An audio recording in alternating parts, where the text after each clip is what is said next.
laptop second ဝယ်ပြီးတော့ကျွန်တော်တို့ကအစ်စ်မဝယ်ဘူးပေါ့နော်အစ်စ်တွေဆိုရင်တော့တိတ်ကိစ္စမျိုး second ဝယ်ပြီးကျွန်တော်လုပ်ငန်းသုံးမယ်လုပ်ငန်းဆိုတော့ဥမာထားတော့ကိုယ့်ရဲ့စီးရင်စရာအရေးကြီးလုပ်ငန်းတွေသုံးမယ်ဆိုလို့ရှိရင်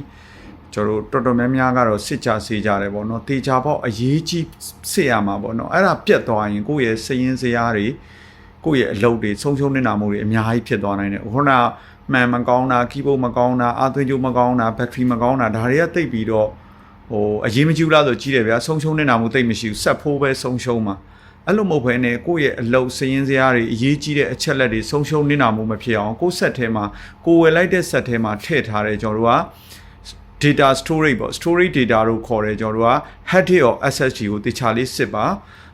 ဘယ်လိုစစ်ရမလဲဆိုတော့ကျွန်တော်ဒီဗီဒီယိုလေးနဲ့ပြပေးမယ်အထိုင်လေးစစ်ပြီးမှ hard အနည်းဆုံး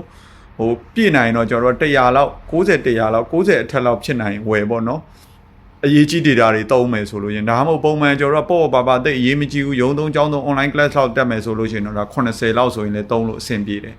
ကိုယ့်ရဲ့အရေးကြီးအလုပ်တွေလုပ်မယ် data တွေကဒီ computer ထဲမှာပဲစရင်းစရာတွေကိုယ့်အလုပ်တွေ save ဖြစ်ပြီးတော့သုံးမယ်ဆိုရင်တော့ကျွန်တော်ခုပြထားတဲ့ video လေးတိုင်းပဲ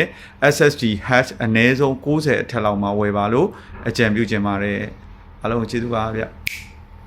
ဘယ်လိုစစ်ရမလဲလို့လွယ်ပါတယ်ကျွန်တော်ကိုယ်ခဲတဲ့သွားပြီးတော့ hard disk Sentinel ဆိုတဲ့ hard disk Sentinel ဆိုပြီးတော့ရိုက်လိုက်ပါ Sentinel ဆိုပြီးအကောင်လေးကိုပြီးရင် download လေးဆွဲလိုက်ပါနော်ဒီကောင်လေးကိုရိုက်ကိုယ်ခဲတဲ့ကိုရိုက်ထည့်လိုက်ပြီးရင်ဒီအပေါ်ဆုံးက link လေးတွေကိုဝင်လိုက်တဲ့အချိန်မှာဒီကြာလာတဲ့ထဲကဒီအပေါ်ဆုံးကကောင်လေးကို download လေးဆွဲလိုက်ပါနော် download လေးဆွဲပြီးသွားရင်ကျွန်တော်တို့ကအကောင်လေးကို run လိုက်ပေါ့ run တဲ့အချိန်မှာ install လုပ်တဲ့အချိန်မှာဒီ desktop ပေါ်မှာဒါမျိုးလေးပေါ်လာမယ်အဲ့လေးကိုနှစ်ချက်နှိပ်ပြီးတော့ကြည့်လိုက်ပေါ့အဲ့မှာကြည့်လိုက်တဲ့အချိန်မှာကျွန်တော်တို့ကဒီကိုယ်ဆက်ထဲမှာထည့်ထားတဲ့ storage or ဒီ SSD or hard disk ရဲ့ဒီ hash ပေါ့ hash or performance ပေါ့နော်90ထက်လောက်ပါနိုင်တော့ပိုကောင်းတာပေါ့ကိုကအရေးကြီး data တွေဆိုရင်တော့